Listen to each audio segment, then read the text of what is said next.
c'est un véritable réseau, un véritable partage d'expériences, de mise en relation de personnes qui sont engagées, je dirais, avec une énergie et une motivation sans limite pour l'économie circulaire. Né d'une réponse commune à un appel à projet du ministère du Développement durable en 2014, le territoire zéro déchet, zéro gaspillage Pays de Savoie, appelé ZZ, a été initié et porté par le Grand Annecy, Grand Chambéry, Grand Lac et Rumilly Terre de Savoie, avec le soutien et la coordination d'Auvergne-Rhône-Alpes Entreprises et de l'ADEME.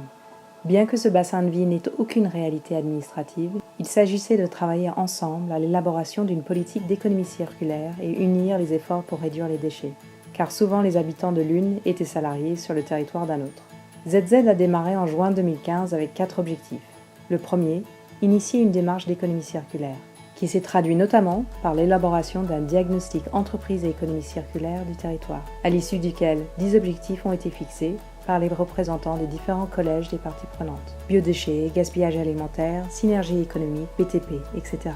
Le second objectif, accompagner la prévention et la gestion des déchets à passer une nouvelle étape, est issu du constat qu'une collectivité seule ne pouvait plus franchir d'importantes étapes de réduction des déchets. L'hypothèse était qu'ensemble, à plusieurs collectivités, ensemble avec les différentes parties prenantes, il serait possible de le faire. Un symbole marquant de ce travail commun des collectivités, le défi zéro déchet de 2018 réunit les 4 collectivités pour la première fois et avec plus de 320 foyers, soit presque 1000 personnes.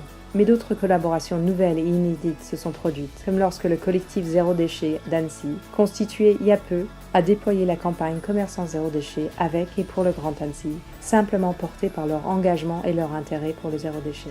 Le troisième objectif, rendre l'action utile et visible. Ce défi a été largement relevé.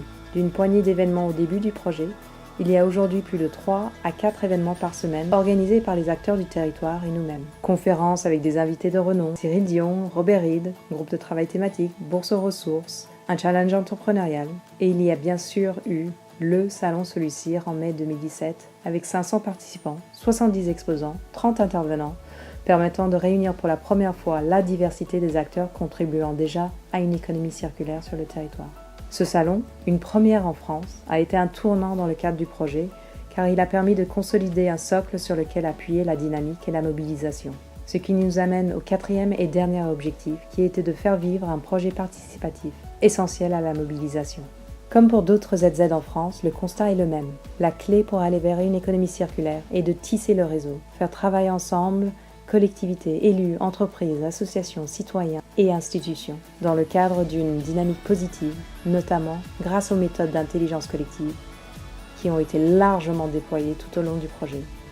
Et le ZZ est aussi fier d'avoir pu se doter d'une gouvernance partagée, notamment au sein de son comité de pilotage avec ses 5 collèges. Si les directions déchets des collectivités pouvaient se sentir peu légitimes à porter cette dynamique économique circulaire, c'est bien à travers la thématique déchets que le ZZ a permis de rencontrer plus de 300 structures, suivre 29 entrepreneurs et bien d'autres choses. La dynamique est aujourd'hui bien lancée et elle n'attend plus qu'à être emparée par tous et pour tous. Je souhaiterais que tout ce que l'on a fait dans le cadre de cette opération, on puisse le maintenir, l'alimenter et le développer pour être plus forts tous ensemble.